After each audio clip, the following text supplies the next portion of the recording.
It's about that time, baby, baby. Oh, yeah.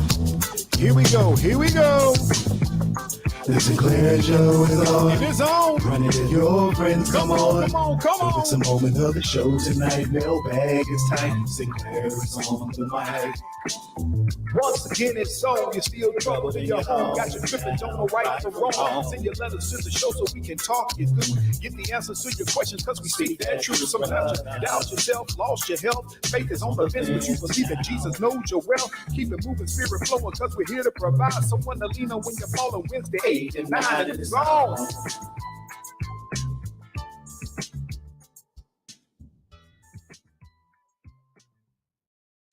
Well, once again, my people are joining me and everything is all good out here in video land.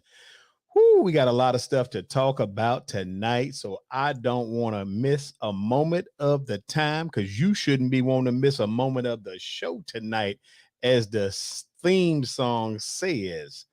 All right, so check this out, people. First of all, good evening to all of you who are out here. Y'all see me doing some things, so don't get yourself nervous. I'm up here actually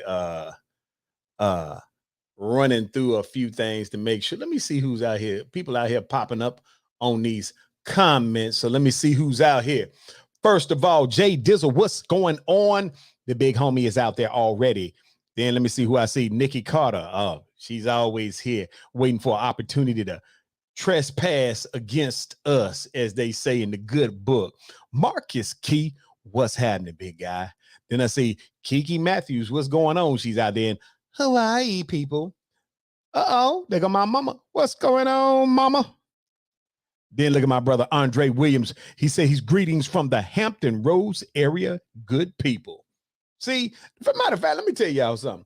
Most of y'all don't even say stuff that's nice no more. Y'all see how Andre said good people. He put something positive at the end of his. A lot of y'all don't do that. There go Rod J. He said, let's get this thing popping off and started tonight. There go Brother Rollins right there. He said, good evening to all. And of course, to the host, glad to be up in this camp with my people. Yeah. Oh, that's just back to Nikki Carter. We ain't even gonna get her no airplay tonight. Yes, we are. You know what? I'm gonna tell y'all something.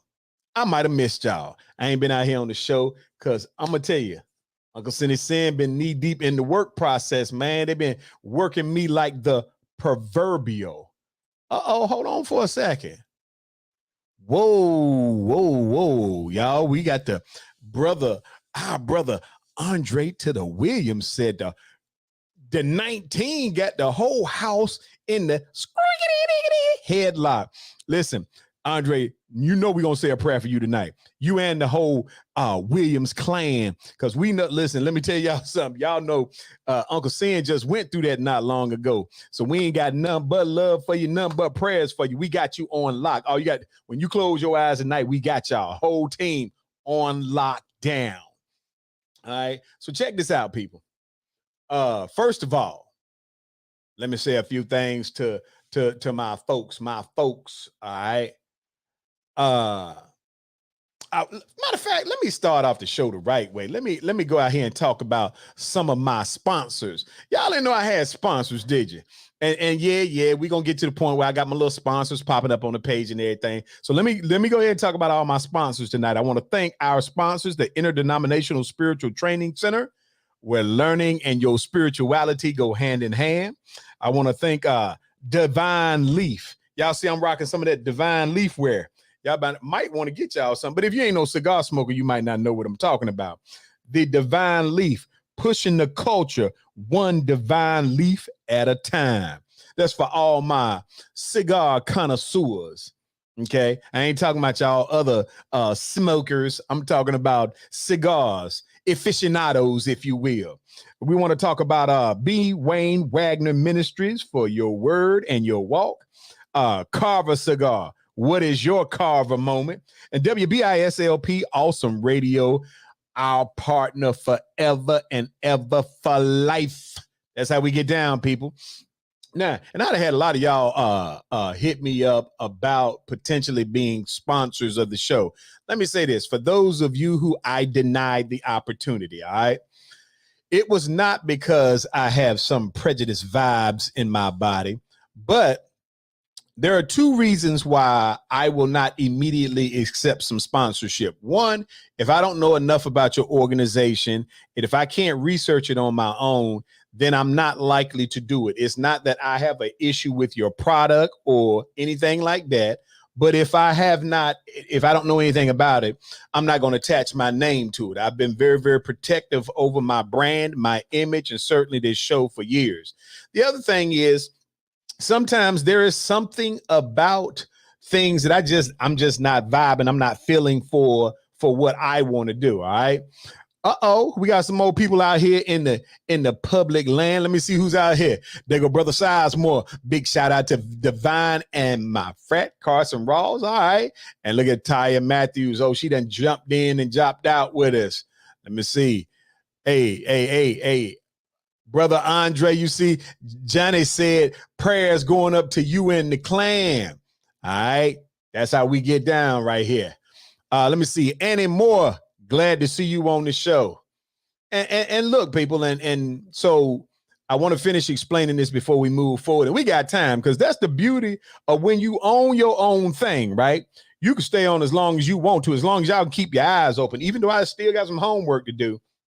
I ain't even gonna get into all the homework I got going on, people. But let that be clear. Nikki Carter says, "Where's Mama?" Hey, Mama up here. I done already shout out Mama. Don't even worry about that. She looking out for her baby boy. So, but let me say this, because people will assume if they reach out and Cassandra Key, what's up with the legal beagle? Oh, yeah, we got some things we're going to get your input on tonight, too. So, again, if I do not accept you as a sponsor, it is not because I have an issue with you. It may be that what you're trying to get me to put my brand or my name attached to, I don't want to do it, or I'm uncomfortable with it, or I don't know enough about it. So initially, your response may be, sorry, but at this time, the Sinclair Show is not accepting your organization or your brand as a sponsor. And let me make sure that you understand. Ty said, Andre just got over having it. It's tough. Prayers to you and your family. All right. All money ain't good money. Let me start off by saying that. All money is not good money. And God has put me in a position by which I don't have to accept anything I don't want to accept. And I'm not going to accept anything that goes against my fundamental value system. Okay. Now, it doesn't mean I got a problem with it. Okay. It just means that I'm not going to attach my brand to it, because I'm thinking long-term past just what we may be doing tonight. So I wanted to get that off my chest, and also to make sure that everybody understood that there's a reason why many of you have received those email responses or those letter responses saying that at this time, your organization and the partnership with the Sinclair Show is not, that's not something that we're looking for. So again, it has nothing to do with you personally. It's just when you're looking at a brand that you've taken the last 6 years to build, you get to determine what it is you want to attach that brand to. And there may come a point when I research your organization that I hit you back up personally and we have a conversation about it. But if I don't know enough about you, the answer is probably going to be no.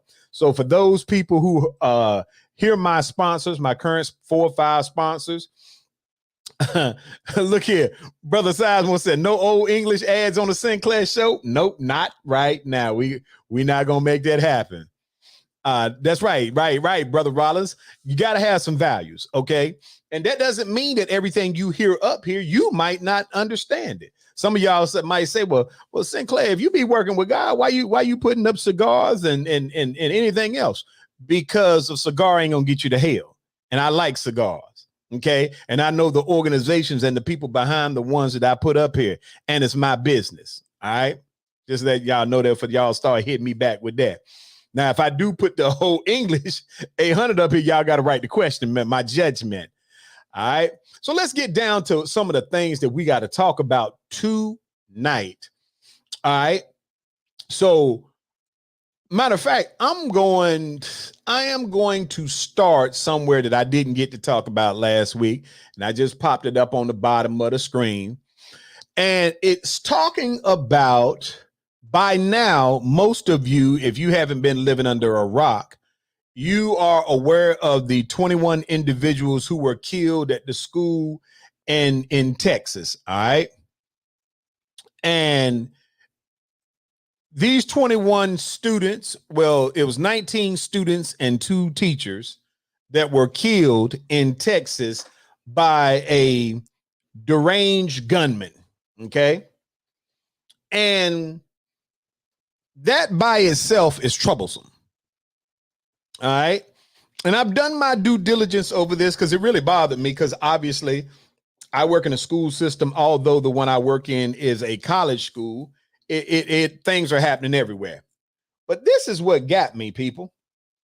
As I begin to dig deeper into how these things occurred and how long it took law enforcement to respond, I became outright upset, if not an even greater emotion. Law enforcement was on the scene, okay? They were on the scene some 82 minutes. I believe they have deduced it down to 82 minutes. Okay.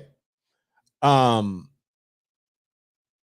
in this time, at one point, some 40 minutes into it or less, they had 19 police officers or law enforcement officers standing in the hallway outside of the door, where there were students still alive in the classroom.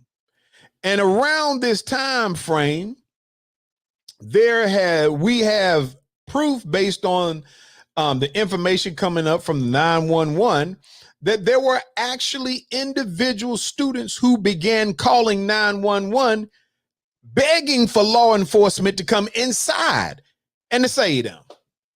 Meanwhile, 19 law enforcement officers, okay? Think about this now. Brother Roz said there's 4 people killed in Tulsa and the gunman is dead. Officers are still clearing the hospital. Wow. All right, we're going to get some more information on that. Let me see who we got. Detective Pamela Black, glad to see you. So think about this now. You've got 10, 11, maybe 12-year-olds in a classroom with a gunman who's already shot some. They're taking the chance of being on their cell phone, some of them playing dead. One young lady said she took her classmate, the blood from her classmate who had been shot, and she put it over on her own face and on her clothes to make it appear as if she had been shot and killed, so she played dead. Meanwhile, you got 19 law enforcement officers right outside the door who refused to go in, talking about they got told we're going to wait for some additional help. First of all of us done been in high school before, middle school, elementary school. Them hallways ain't that big. You got 19 people standing in the hallway. Who else are you waiting for? All right. James Key, what's going on, man? Glad to see you on the show. Rod said they went against the state policy by waiting. Absolutely they did. But Brother Rod, I'm more concerned about the moral policy. You're out here with safety vest on. Okay? Officers walk around all the time with flak vests on. You're standing out in the hallway while you're hearing this dude in here with these kids, and he's sporadically shooting from different times. And you now, and I'm going to say this into all my Anglo-Saxon homies, I don't want you to get in your feelings, because I'm getting ready to put something on sprinkle this on your spirit, and I want you to be honest with yourselves and ask this very question. Had there been a black gunman in that room with 25 young white kids, would those 19 officers have gone in that room? And we want to always act like, oh, don't bring up race, don't make this about race, whatever, whatever, whatever. Come on now. Let's hit this where it really is. Do you believe, okay, Rod said they were supposed to go in without concern to their own safety? Absolutely. But I asked myself, because each one of the images that I saw up on the screen were of Hispanic children who deserve the same protection that a white student would have got. I do not believe it would have taken 80 some minutes for them to go through that door if that had been a classroom full of young white minds, growing minds, calling 911, begging for help.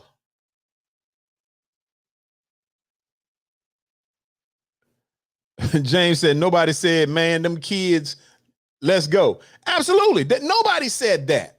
And if they did not take any action. I wasn't in the hallway, so I can't say that nobody thought about it or felt it, but I have to deduce the most obvious. I don't believe 19 lawmen stand outside in the hallway and wait for 19 students who happen to be Caucasian to get shot if it was a black gunman. Or if that Hispanic gunman was in there shooting up 19 young white souls, I don't believe that they stand outside. I believe they'd have shot through the window. I believe they'd have kicked the door in, which is the very thing that they wind up doing. Brother Rollins said policing is different, as we have seen, based on color and ethnicity. You're absolutely right. Annie Moore said they would have went in with no hesitation. You better believe it. And so, and to my Caucasian comrades, to my Caucasian brothers and sisters, I'm not blaming all y'all, but I don't want y'all to sit back in your seats and act as if what I am saying, I ain't putting this on nobody else's plate. I don't want y'all to act like what I'm saying is far-fetched. You tell me, I know what my brothers and sisters of Negro and Hispanic descent think. They're responding now. But to some of my Caucasian brothers and sisters, I don't need you to be silent. Absolutely. It's mostly Hispanic and they killed a brown gunman. Absolutely. And think about this. See? Brother Andre might got COVID, but he's still sharp in his thinking. Now you think about this. Every time there is a minority involved in what is considered to be a mass shooting. And now let me say this about these mass shootings. I researched it today that over the mass shooting, I believe it must be 4 or 5 or more people get killed in the same incident for it to be categorized as a mass shooting. And this past Memorial weekend, there were 15 separate mass shootings. But I'm saying all this to y'all because I want y'all to process this. The deranged young white man up in Buffalo that went into the grocery store that he had researched, scouted out, and knew was predominantly used by Negroes. He went up in there and shot up the place, and he didn't get killed. Okay? I want you to think about that. He didn't get shot. We've seen countless times where the mass shooter, I don't know if you guys remember, not long ago, we had a young white man go into Walmart and shoot up Walmart and kill some people. They took this fool to McDonald's before they took him to the precinct. Now, I'm not saying that they're wrong for shooting and killing this Hispanic dude that killed him 19. They should have killed him. You in there shooting kids, whatever you got to do to take them down, do what you got to do. I'm not saying they were wrong for shooting the Hispanic, the serial killer, if you will, mass murderer. All right. I'm not saying that. Rod say, here's the deal as I see it. As long as these killings are happening at public schools, nothing's going to change because politicians, kids do not attend public school. Hey, that's something for us to consider. So for white America, I don't want my Caucasian comrades, I don't want you to believe that I'm saying that they were wrong for killing the Hispanic mass murderer. That's not what I'm saying. I'm saying they should have got him and they should equally be killing these white ones. Why do they always get to go to court for us to start talking about their mental capacity? Absolutely. Brother Rollins says, should have killed a white mass murderer in Walmart as well. Hate to say it. And some of y'all gonna be like, oh, here he go. How is someone who rocks with God talking like that? Because I keep it real. Okay. I told y'all be walking around with them "What Would Jesus Do" bands on them. I want to wear them ones and say, what would God do? Y'all know how God used to do. God used that. Hey, don't look back. You look back, you turn to a pillar of dust. Poof. So we have to be honest and transparent with America. And there is factual data out there that indicates that a retired FBI agent was in communication with this young Hispanic murderer before he went on his little rampage. And I say that because if that information is true, you all have to understand that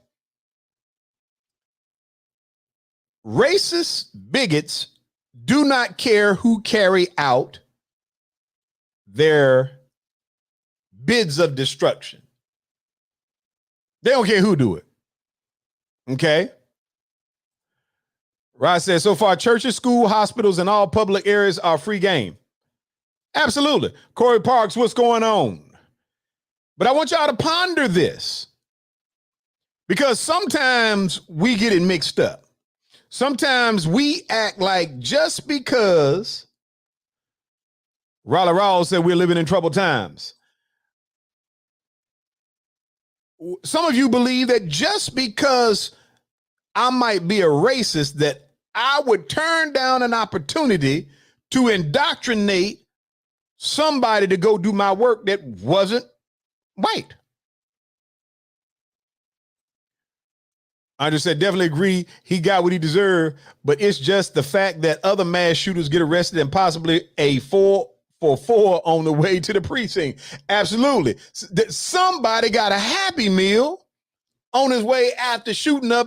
Look, and if you remember the situation with the young white man at the Walmart, he actually had his gun with him, gave him his gun, walked off from Walmart. They picked him up at the corner, took him on around and got him a little Happy Meal. So I wanted that to be something that we talked about because you got to ask yourself, and trust me, I have very, very good friends who are in law enforcement. It ain't all up.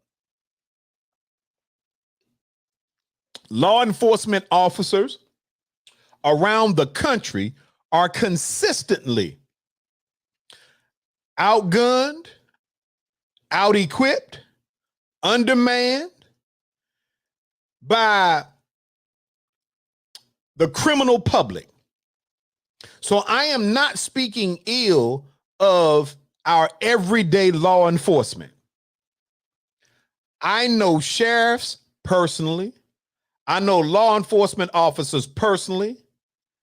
If I wanted to, I could dial one right now on the cell phone and have a regular conversation because he's my brother, and he and I have had the opportunity to listen to the things that he has said to me, and I believe him because I've seen what a lack of funding and other resources can do. So I don't want any of you to assume or fall prey to somebody trying to bring us against law enforcement. Brother Rollins said, when white see white, they see someone they can relate to. Everything else is not understood. Absolutely. Okay. So to law enforcement officers, I am not saying all of you, but I equally, and I challenge them to this in private so I can say it publicly on this show. I challenge the rest of you good law enforcement officers to speak out. You ain't got to go in here and tell us your secrets, but you should be able to, we should see more law enforcement officers on TV and in these social media presences. We should see, James said, just like the shooting in Henderson, North Carolina, all automatic weapons. Hold on. Let me finish this sentence, and then I'm going to leave James up until I get to that.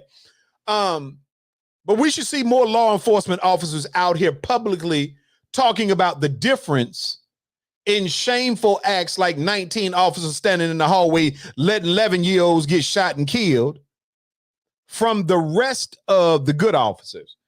James, let me tell you what I ain't getting ready to let you do. I don't want you to tell me what kind of weapon he had, because I'm never going to allow anybody to make this about automatic weapons. Okay? Why not? Because you can buy a 15-round clip for a Glock right now. And if you go into shooting and killing somebody and you got 2 Glocks with 15 rounds each in them, that's 30 rounds. We're not going to make this about the type of gun.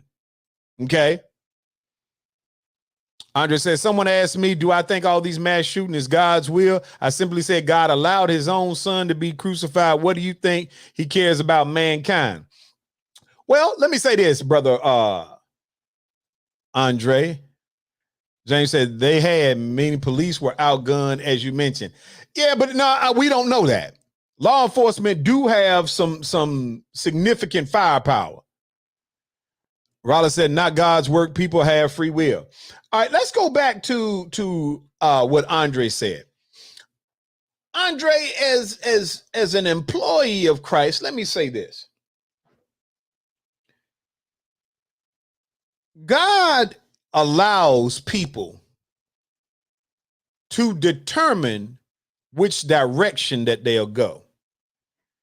Does he have the ability to prevent things? Absolutely. But we fall into a situation where the assumption is that God is supposed to come to the rescue for all the ignorant things that someone does here on earth. And when you look at the broader perspective, let's say God allows this to take place. All right. The reality of it is, if God does allow this to take place, he doesn't have any fear of what happens to the individuals who happen to be removed from here, because he knows that heaven is a better place. Okay. So if somebody said to you, I'm going to allow these people to get killed, but they get the early ticket to heaven, and heaven is a better place, that's not going to seem like it's something negative. Okay. So when people should not improperly look to God to resolve things that we ourselves won't address. Meaning, there are people that knew this young man had some issues. There were people that knew that the young white guy that went to Buffalo and shot up all the places. It was people that knew that was going to go on. It's some of you that know that there's somebody in your house acting a fool right now. Okay. And you know what? You won't say nothing.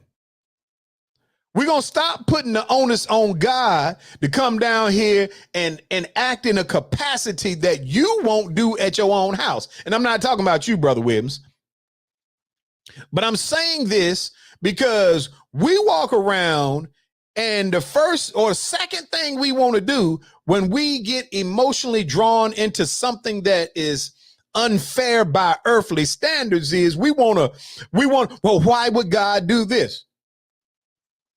God be doing his job.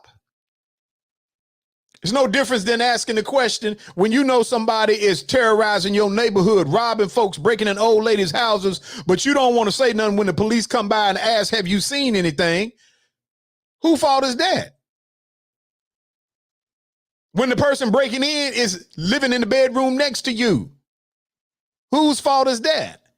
The ownership of some and many of these things is us.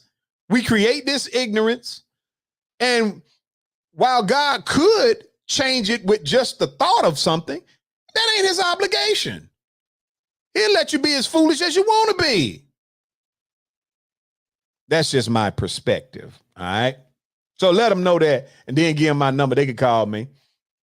Rollins said most law enforcement officers carry AR style rifle, which was the standardized to do the shootout that happened in California with the 3 bank robbers.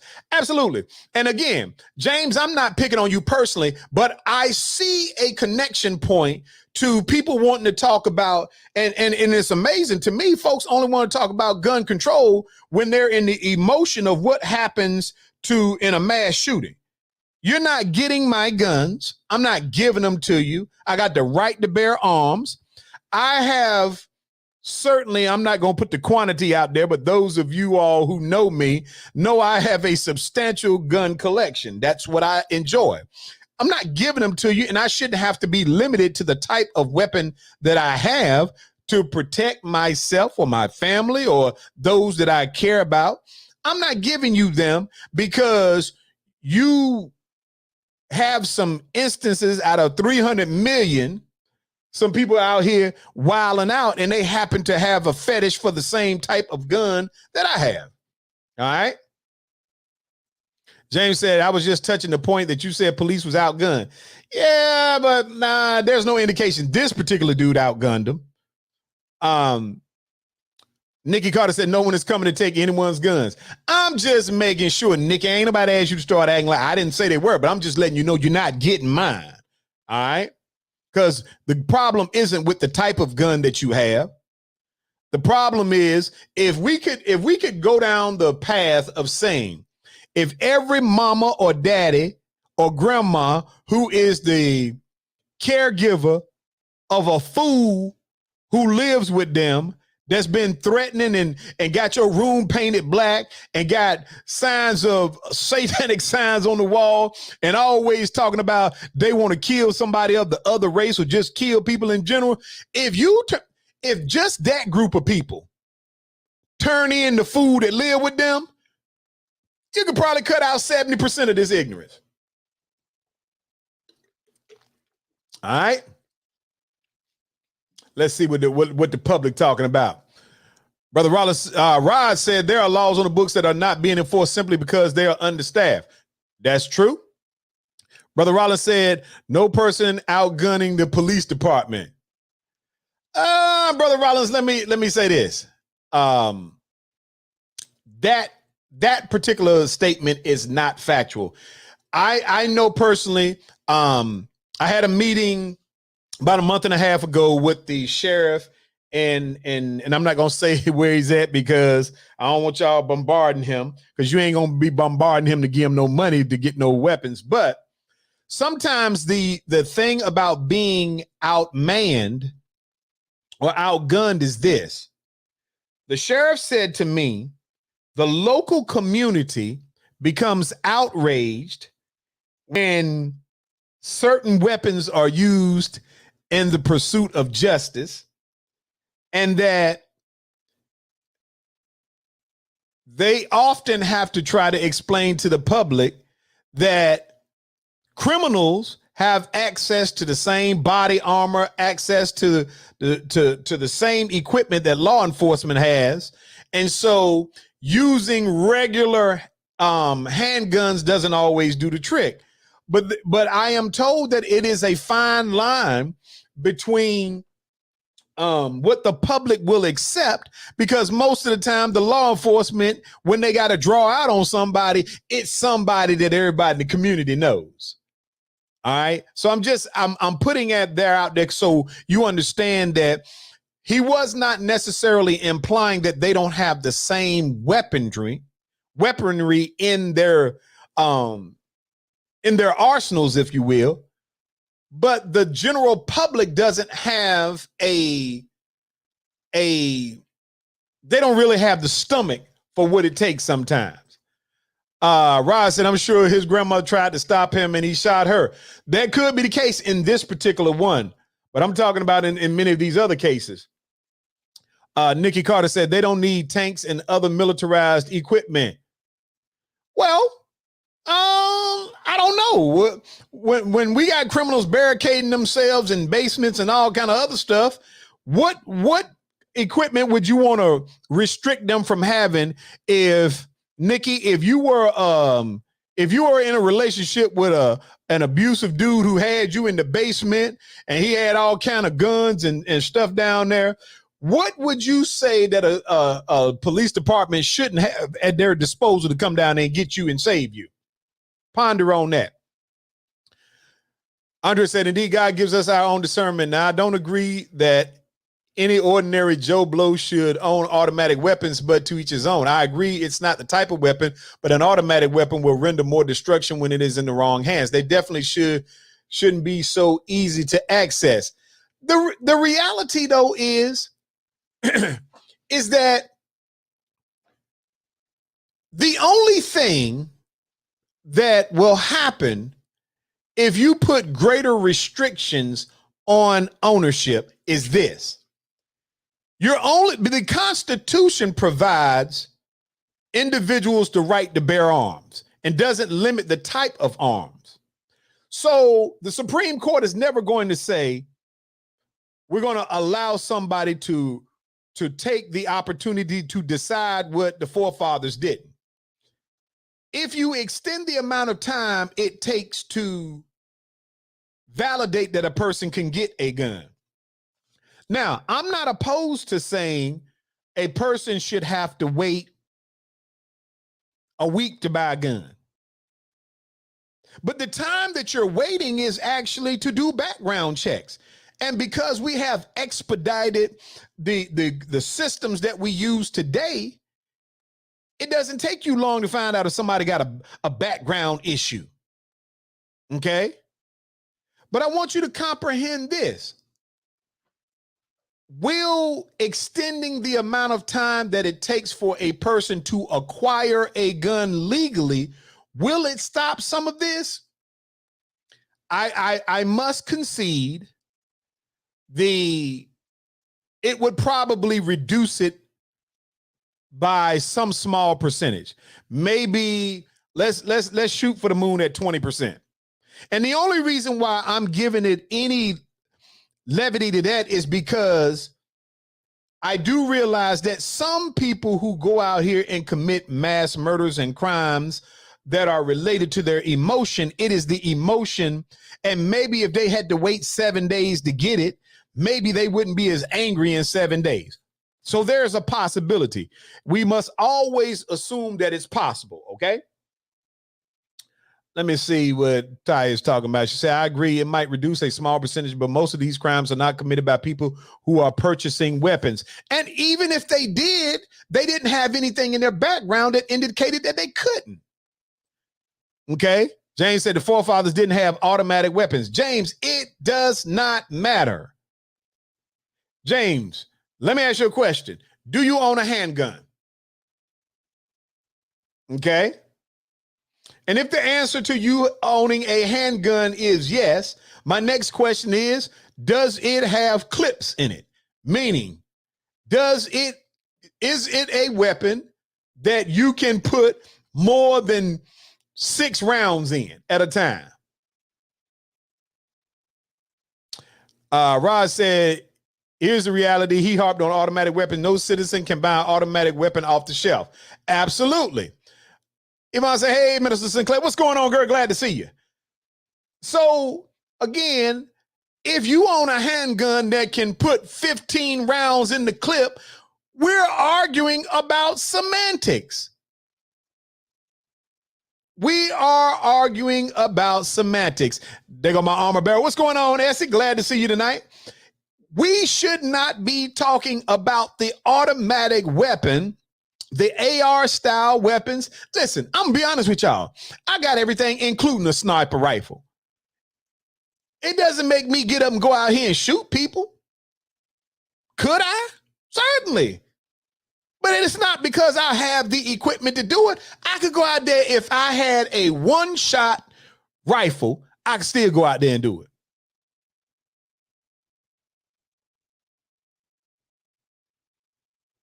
Look at my girl. There you go. Cassandra said her too. And I want y'all to understand that I'm not going to allow us to get sidetracked by the type of weapon, because that's what makes it so we can't ever do anything about the real issues. The real issue is that you can look over the last 24 months and you got all these mass shootings and you got a lot of young white guys sitting in jail that nothing, they ain't getting killed. Nothing is really happening to them. The system, if you want to change something, don't change the gun laws. No, I'm gonna tell you what you do. Change the penalties. Y'all ain't gonna like what I'm about to say. Ty said, all that matters to me is 19 officers that were standing in the hallway waiting for almost an hour and a half to save those children. Check that, Ty. You right about that. Now, let me go ahead and say this, and I'm gonna see how many of y'all agree with me on this. All right. I just say true, but we're not talking about a sane person like yourself. We are concerned with the person who is not stable. Let me tell y'all something. See, people confuse, and Andre, me and you gonna differ tonight. I'm not buying into everybody that's committing mass murders ain't crazy. We like to say they are, but let me tell you how you could tell if you're crazy or not. Robin Williams, glad to see you. I got a theory. And all of my gun owners and gun enthusiasts, all of my good people of the show, I want to see how many of y'all gonna relate to what I'm about to say. Imagine if we stopped caring about what kind of automatic weapon they have. I don't care if they got a Gatling gun. But imagine if we changed the penalty. Okay? Andre said, I'm not saying crazy, I'm saying stable.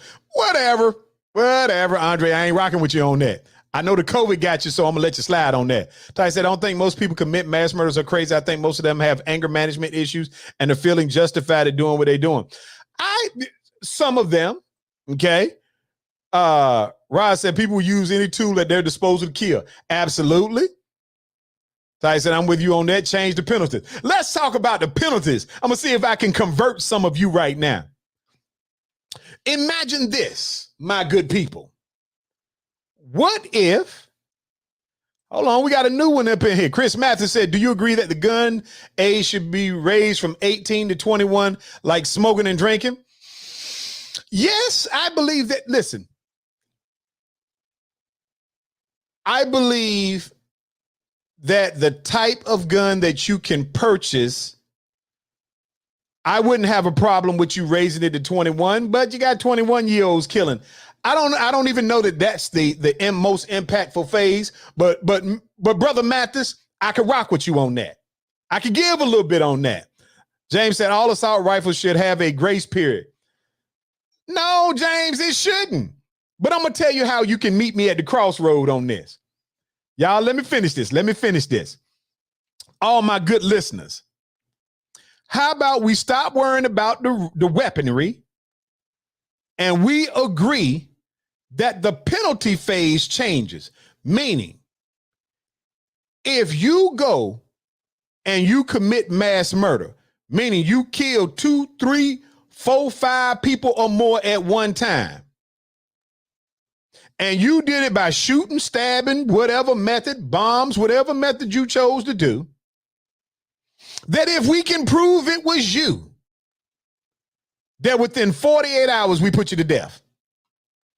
What y'all think about that? Can y'all rock with me on that? Ty said maybe, but if you're old enough to be drafted and fight for your country, you should be old enough to own a personal weapon. Hey, I'm conflicted.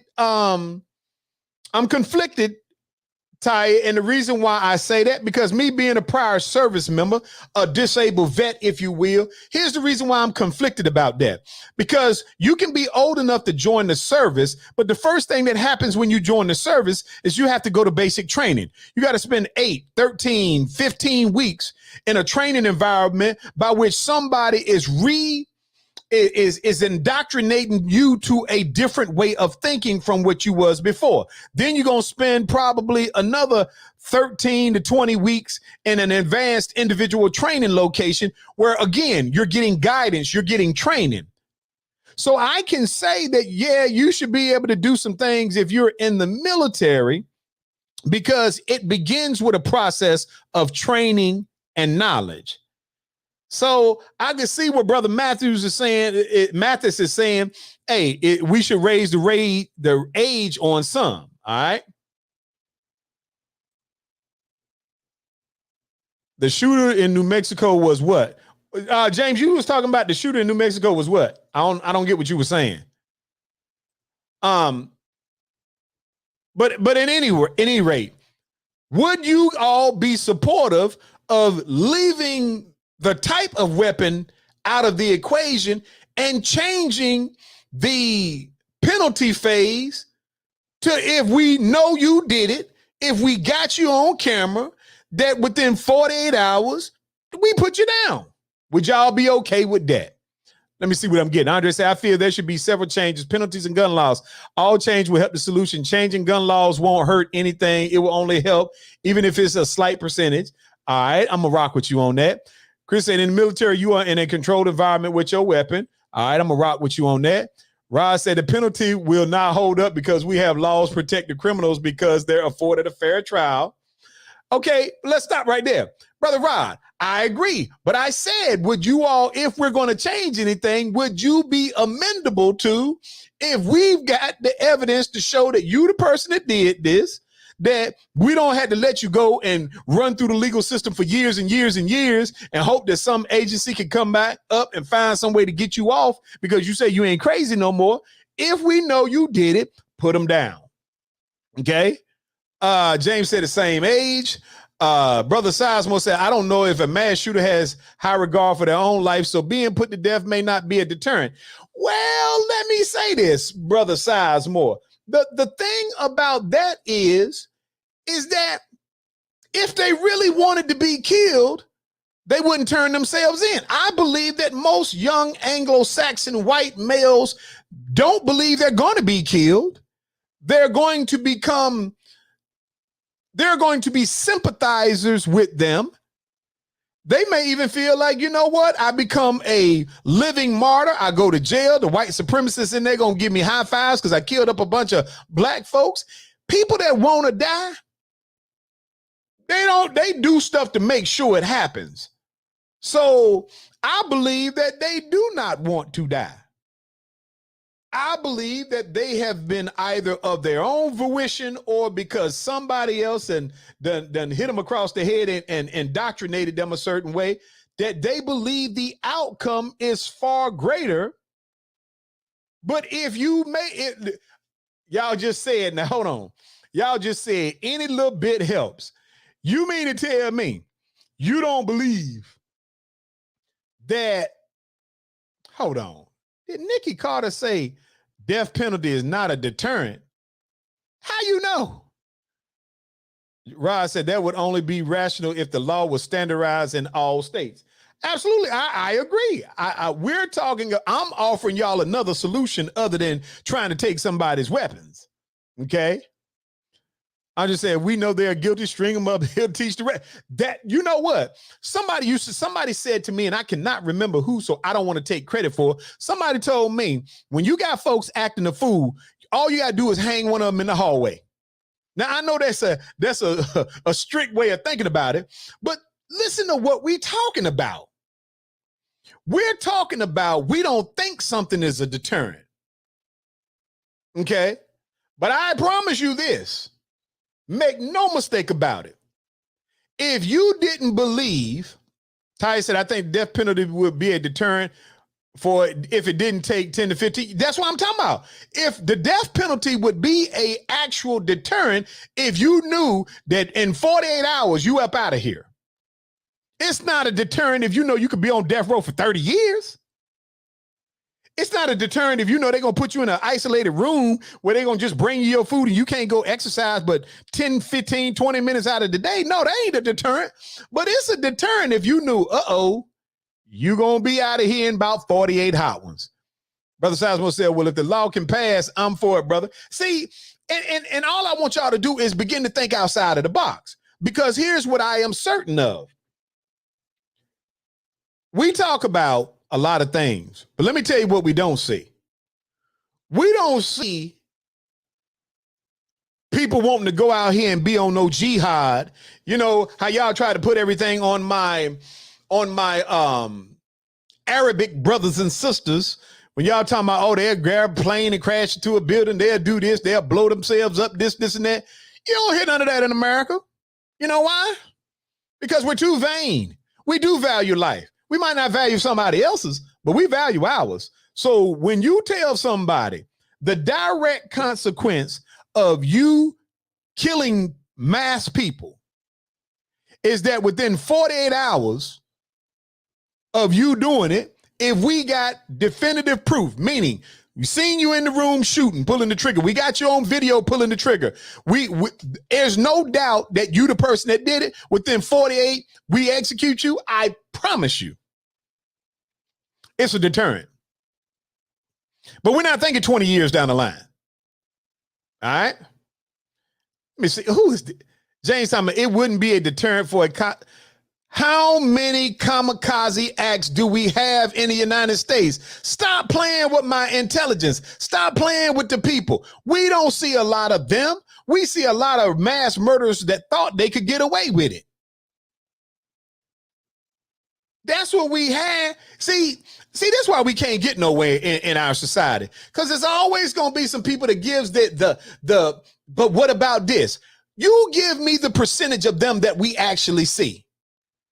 Them not kamikaze acts if you go in there and shoot up Walmart, or if you go to Buffalo and you do all this and you could walk up out of there and lay your gun on the ground and somebody that looks like you gonna either take you to McDonald's on your way to the precinct, or they gonna take you down there and you gonna get your mug shot and you gonna go get 3 hots in a car. Those aren't kamikaze anything. If those people were kamikaze, they'd have came out the building with the gun shooting at the officers and got put down. I'm tired of us looking for reasons to justify not taking action. That's why some of us will sit around the table for months and months and years and not get anything done. And we're not going to get anything done because there's always one or two that say, well, yeah, we might have this. You know what? So what if if there's a couple of kamikazes in there, we weren't going to get them anyway. But that's not what we see in abundance in this country. Tired of y'all. Animal said, I wouldn't have a problem with putting some to death if they did what the government did to those kids. That was really heartbreaking. Don't waste taxpayer money. That's my girl. That's what I'm talking about. See, people, we gotta get off the bandwagon. We gotta create new chains of thought. Matter of fact, we going to something else because y'all, I wanted to have something to laugh about. And some of y'all ain't gonna hang on past the time. So let me come up here. I want to talk about this so bad because somebody put it in my box. On Saturday night, Monique hit the stage at the Comedy Explosion show at the Fox Theater in Detroit. And what took place once she hit the stage? It was on and popping. Now, let me say this. I am going to defend Monique tonight, and I'm going to tell you why I'm a defender. Because I'm tired of every time Monique involved in something, people start saying she the angry black woman. All right? So let me give y'all the rundown for those who don't know.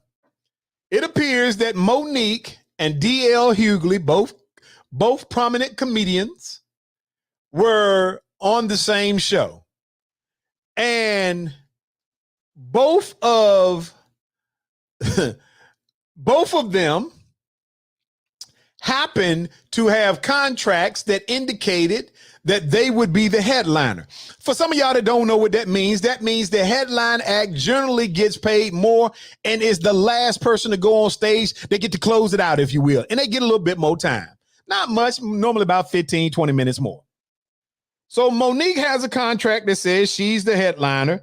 D.L. Hughley has either a contract or some paperwork that says he's the headliner.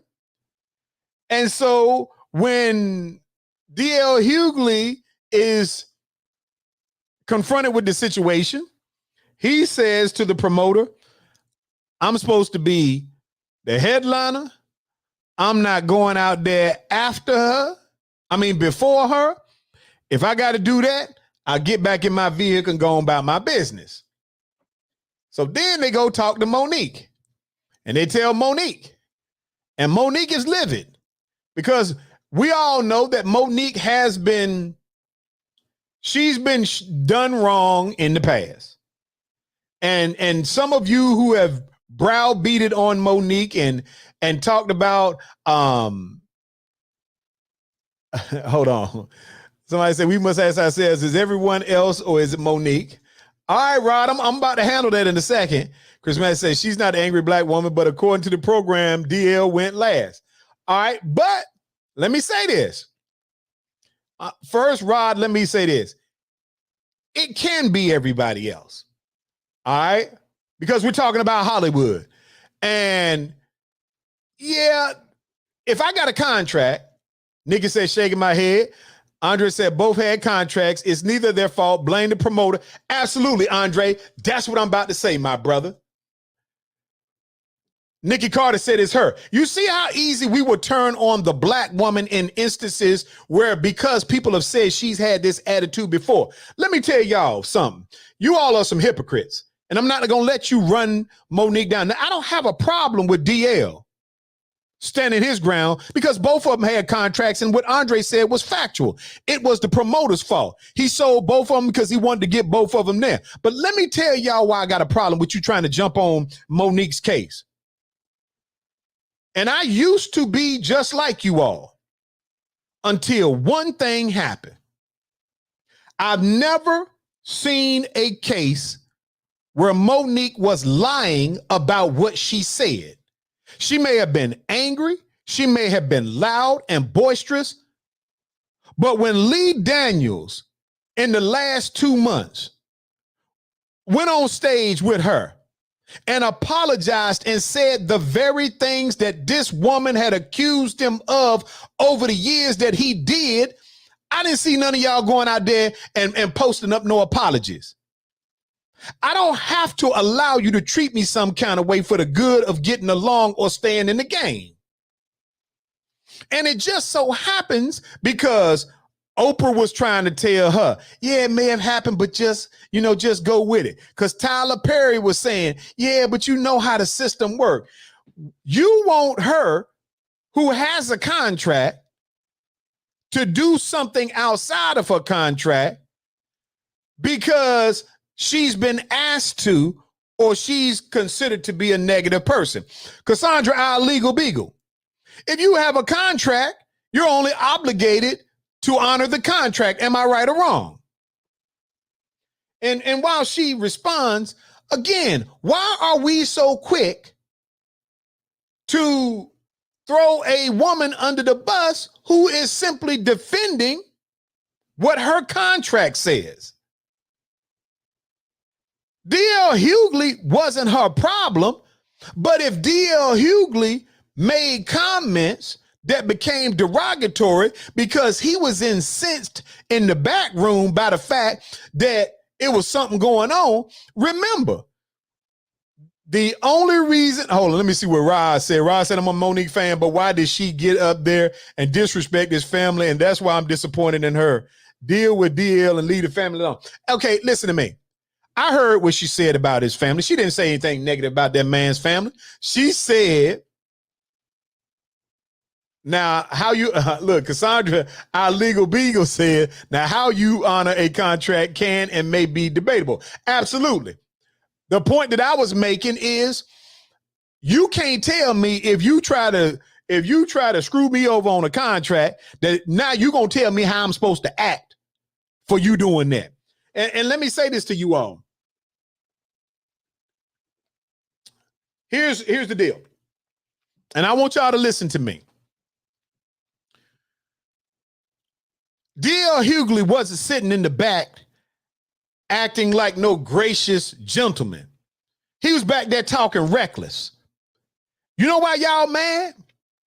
Because Monique was bold enough to say on stage the very thing she said in the background. So once again, she's mad and you're saying, well, she wasn't professional. You want me to tell you who thought she was okay? All them fans that was listening to her. They didn't have a problem with it. You've got a problem because you wanted her to get screwed over and then take it on the chin and just deal with it in private. Nope. Somebody who had a contract that said that they were supposed to be a headliner.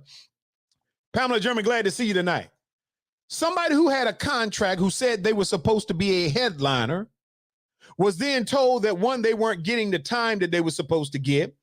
Two, that they were not going to it wasn't going to go the way that she had in her contract. And then if she hadn't gone out there, you all would have said she was unprofessional and didn't go do her show. I am sick and tired of black women being scapegoated anytime they voice their opinions. Now, is it a lot of them that be way off based on something? Sure, I ain't defending them, but I'm going to defend Monique in this particular situation because she got the receipts. I'm not saying that DL was wrong. DL, if he hadn't gone out there, he would have been right. The promoter was wrong for booking two people to do the same thing. But y'all giving DL a pass because Monique went out there and checked him. You sent me out here first. You in the back talking reckless to me. You got to get this business. I remember my grandmother said, wherever you act up at is where I'm going to get you at. Chris said, I want to hear jokes, not your dispute with your contract. Well, Chris, let me tell you something. They was laughing like the contract was funny to them too. So they got their money's worth. Andre said, I think DL would speak his mind if he didn't go last. DL is not a punk. Just my opinion. I'm not mad at Monique, though. Right. Absolutely. Andre, I agree with you 100%. If DL had been forced to go out on that stage first, I'm sure he would have been talking something too. Because he's not known. Again, y'all not hearing me say anything negative about DL. Because I don't have no beef with him.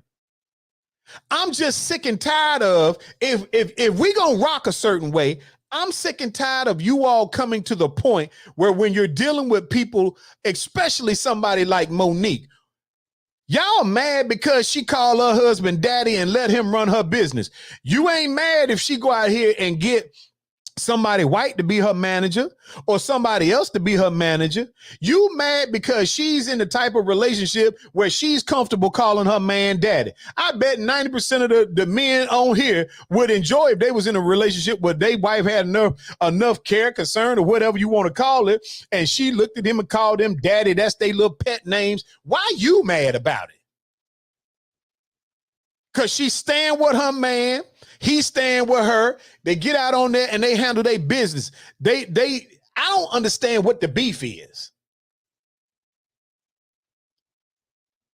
I think they wanted that controversy. James, who when you say you think they wanted the controversy, who are you referring to as they? Nikki Carter said, I could care less who she called daddy.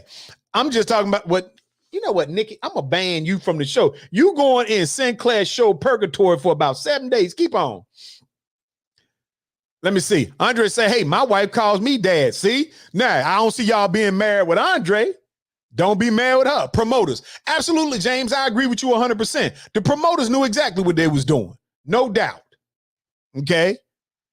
Nikki Carter talking about you better not. Yeah, see, y'all mad at Monique because who she called daddy. Maybe you need to ask yourself why you uncomfortable calling your man daddy. Don't get mad at her. Whatever they doing works for them. Chris Mathers say, even if she had a problem with DL not wanting to go after her, the problem should have been with the promoter. Okay, but Chris, I agree with you 100%. Here's the issue.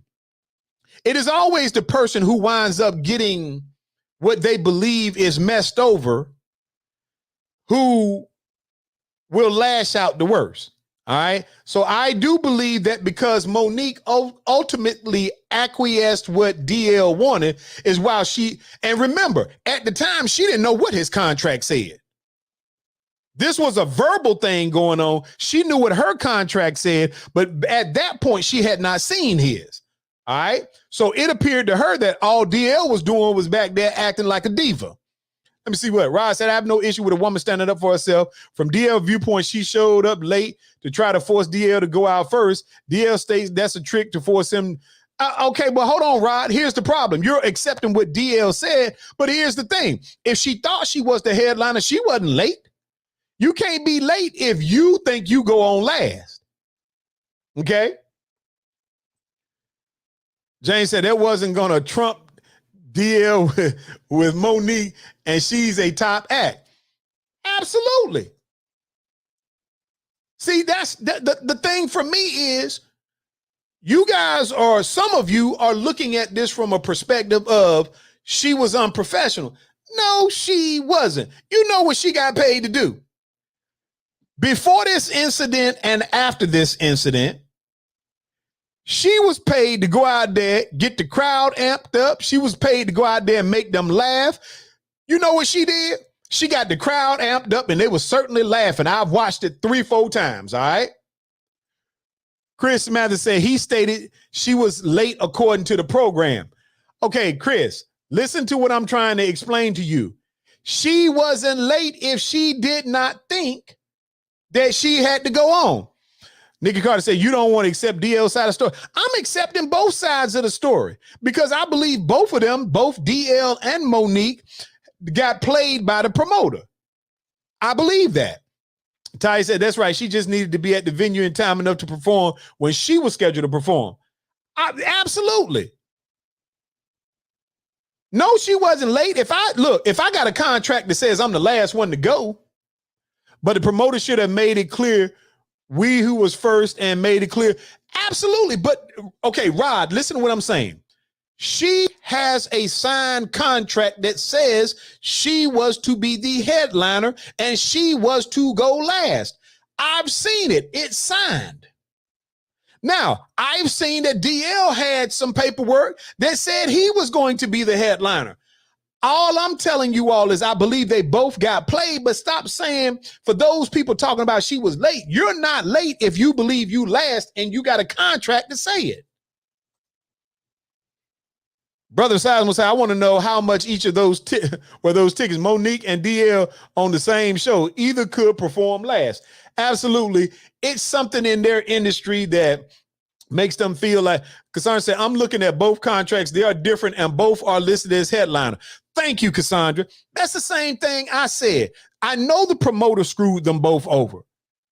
And that's the reason why I cannot sit here and say that I'm comfortable with people brow bashing Monique for the way she handled it because she had a signed contract. James said when she saw DL name, she already knew. I don't care what she knew because she saw his name. I'm saying to you, if I got a signed contract, I don't care what, listen, I don't care who picture you put up. I don't care what you do. If you sign an agreement with me for this amount of money and it says I'm a headliner and this is what time I go on stage, let me say something to you all. Many of you may not know before many years back when I was a little bit younger, I was an entertainer, and best believe you get paid to do a show. You get a certain amount of time. They tell you when you're going on and when you and what order you going on. And when you got a contract, you follow the contract. So all that stuff that y'all talking, if you don't know, now you know. Okay?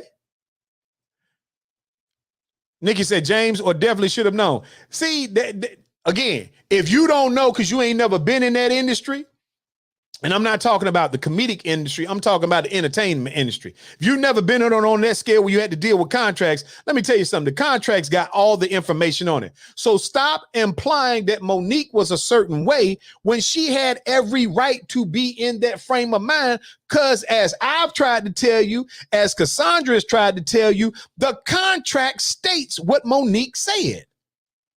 And she did not have access to DL Hughley's contract. So if I got a binding document that says I go out at this time, I could be as mad as I want about you attempting to change the game on me after I get there. Rod said they both should have sued. They both should sue the promoter because he's in. Absolutely. But look, people, we done went 9 minutes over. I wanted to get off my chest. But listen, I want y'all to show Monique some love because, listen, all of us, I think she did her job. Okay. Brother Rollins said, directing anger to DL is inappropriate. I don't think she should have, but again, my understanding, there was a lot of stuff that DL had said in that background behind them scenes that was real messed up. He didn't say it in front of everybody, but he definitely allegedly was saying it behind the screen. So, you know, hey, Nikki Carter, you're getting ready to get banned. You're a troublemaker, and I believe we're gonna ban you for about 7 days. All right, we gonna give you a little time out. Cassandra said they're both right, so this will be interesting. I agree with Cassandra. They both had contracts, so they both had a reason to feel a certain kind of way. But please, y'all, don't forget one thing: DL ultimately didn't get screwed over because he got to go out when he wanted to go out. Nikki, you need to understand something. You ain't gonna be up here disrupting me, just making negative things. You're going into quarantine. Matter of fact, that's what I'm gonna start calling it, COVID quarantine. Some of y'all gonna get banned. But anyway, people, look, I gotta get up off this show. It's about that time, baby. I see y'all next week. Oh, yeah. Here we go. The Sinclair Show is on. It is on. Run it with your friends. Come on. Come on. It's a moment of the show tonight, Bill.